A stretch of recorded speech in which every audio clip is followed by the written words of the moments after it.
Is it too early to say Rox is one of my favorite One Piece characters? Because it feels right. Nami, Robin, Whitebeard, Rox. I feel that feels right because chapter 1162 is phenomenal and I love Rox. He is wiping the floor with Garling. I thought Garling would be this menace, this terrifying character, this all-powerful, soon-to-be leader of the Gods Knights and future Five Elder guy. No. Nothing compared to Rox. Maybe he has his own, maybe he is strong. Who knows? But he's like mowing down civilians as if that shows his power. And then Rox shows up. And Garling is just like, oh, it's so hard to heal from his sword attacks. And later on when Rox gets angry and Garling is just on the floor beat to a pulp bloody mess. I love Rox. He's protecting his family. He cares about his crew. He took advantage of the Davy back fights. I love Rox. I love Rox so much. All the propaganda that the world government used to hide him from history and portray him as a villain, government propaganda. Horrible. I'm out of order. So let's go with beginning of the chapter, which is Rayleigh running with Shakky, and her saying, you don't need to say anything because he's about to admit his love for her. It's like, I already know. You've said everything that needs to be said. We've done what needs to be done. Sure, fine. I hate the writing of Shakky's character so very much. This moment was fine. That's not my issue. It was everything leading up to it. Exacerbated by the fact that you have Golden Lion guy whose name I keep mispronouncing. Someone had said, let's attack Rayleigh and steal Shakky, and he's just like, no, you could hurt Shakky. And it's just like, cool, you're friends. You care about protecting her. What interactions have you two had? At all. Once. Any? No? None of the Rox pirates, really. A genuine conversation.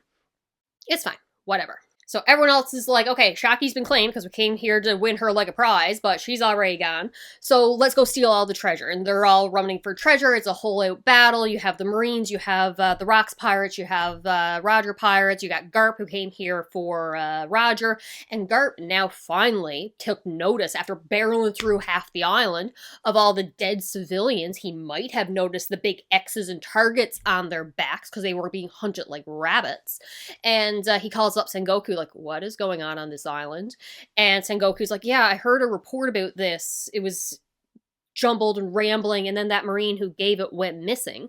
So maybe Garp has finally figured out what is going on. I don't know if he's going to blame it on the Roger pirates or the Rox pirates, be like, look at what you guys did. Unlikely. There's no way he's dumb enough to not know this was what the Marines were doing, or the world government.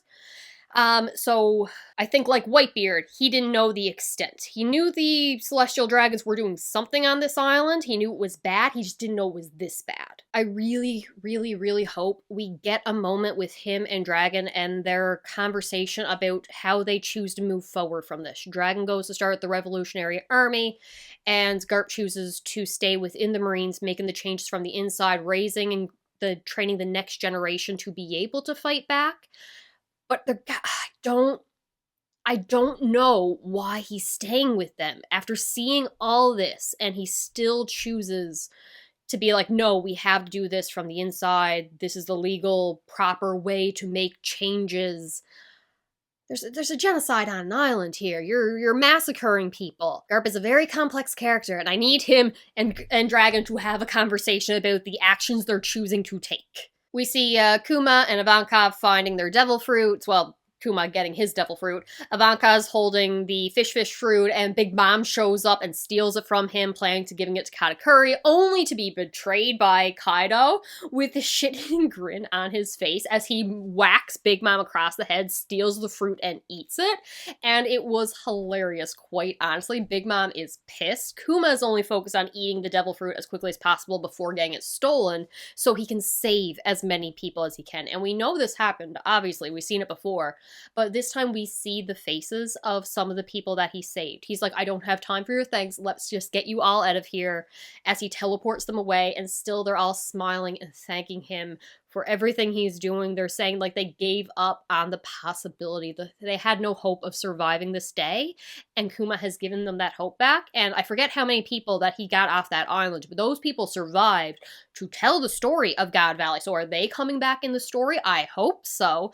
They could be spreading the word of who Kuma is, and like, what, how dare they let people, I'm not insulting them, they went through a lot of trauma and they probably didn't even know the whole extent of everything, but like, Kuma was said to be this tyrant and this evil king. What did these people think about that? Did they hear about it? Did they speak out against it? Silenced by the world government, the propaganda, the newspapers? What's Big News Morgan doing? Oh my god, I love Kuma. I love Kuma so much. Kuma's my 5th favorite. Do I like Kuma or Rox more? I don't know. I do like that Rox had his wife thrown over his shoulder and they're just running and she's just like, you can't defend yourself and fight the celestial dragons, God's Knights one-handed, put me down. He's like, shut up, woman, I'm getting you out of here. And she's just like, will you put me down? I know what will happen to me. He tells her, like, if they get their hands on you, you will be tortured for being a member of the Davy clan. And she's just like, I know that. I knew that when you took me in. Those are my family now, and it's like they took me in even though I was a pirate. So she used to be a pirate, and she looks suspiciously like Ginny to me. I know that Oda can draw like, not Ken, he normally draws like the same 5 faces for people, but like now I have a headcanon that Ginny is Blackbeard's aunt or something like that. I don't know. We have grandma and father or something like that have been the demi flip switch reversed and went demon form, and now it's like, okay, so a Davy clan member is turned into a demon. That is definitely not good. However, someone in the comment section before pointed out that the circles, the demonic circles, had like names around the perimeter of it, and one of it was Eris, which is Rock's wife's name, or mother of his child. I don't know if they're married. And I'm just like, is that going to play a role? Is she going to get taken? Is it going to make these circles even stronger? Is she going to sacrifice herself trying to save Rox when he's about to get flipped? Because that will be terrifying. Is she going to take the hit for him? Unclear. I need to know what is up with these circles.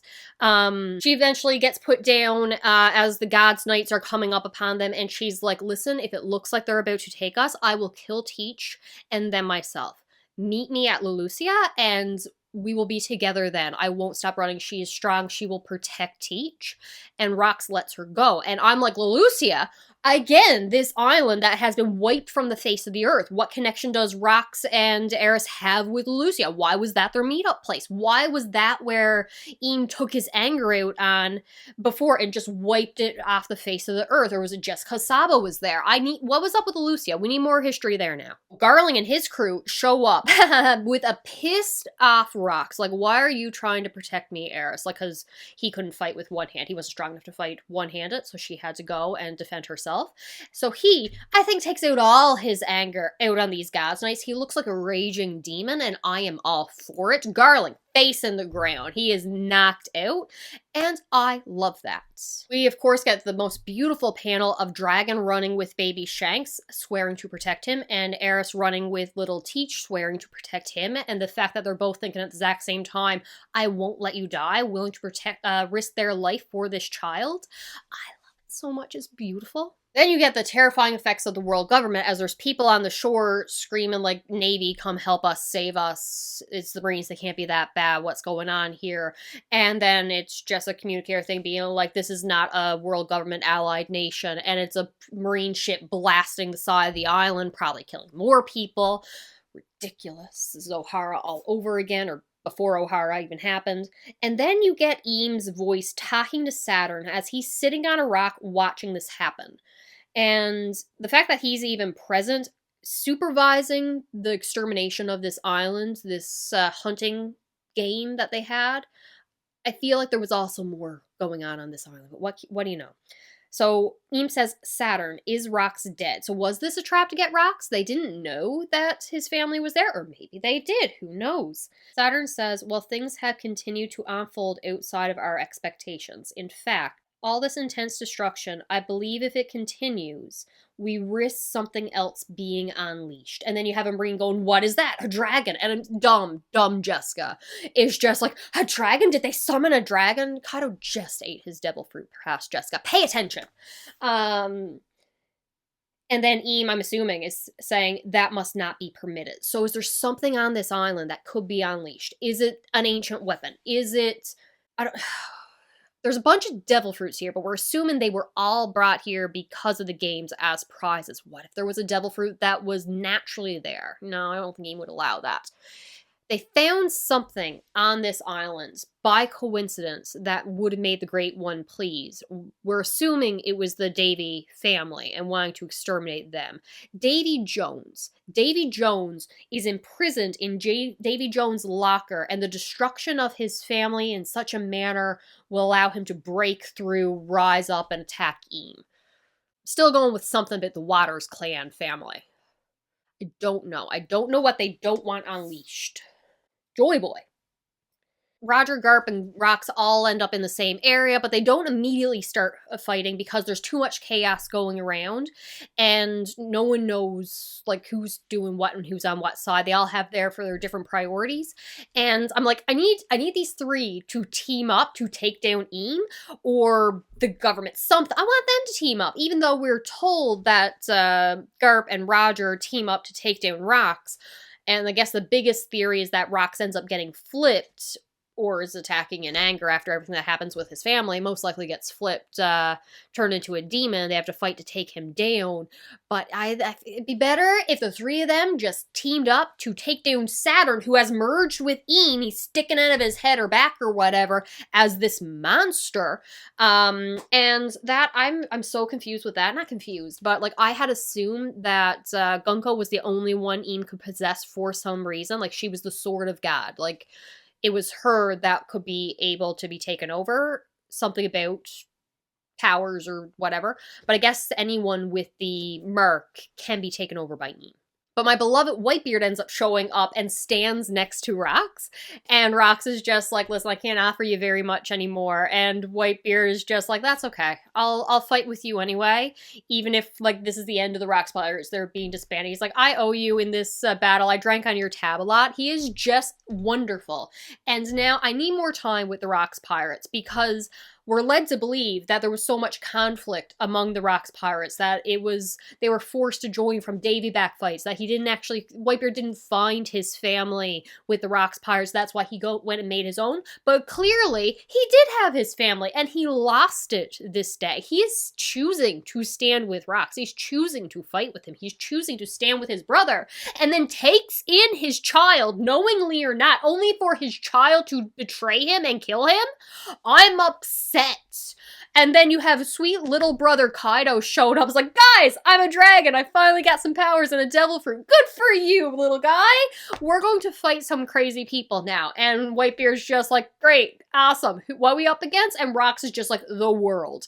And we know that Rox has claimed to want to take over or destroy the world or something like that. And if the world is Eam, that makes a lot more sense now. I need the next chapter. I need the next chapter now. Final panel is just Roger being like, I was here for the adventure. It's been a crazy, twisty, turning time. Garp is questioning his morality and the idea of justice as they're not finding it on this island. And he's so confused and thrown back by everything that the Marines have been doing and the Celestial Dragons and world government. And Rox is just like, yeah, let's fight the world. As Eam stares among them. And it's just like, did Garp see Eam on God Valley? Did he face him and still stayed in the Marines? I need more with Garp. I need a conversation with him and Dragon so bad. Did I mention I need the next chapter? Because I need the next chapter. That is all I got. I will talk to you later. Bye.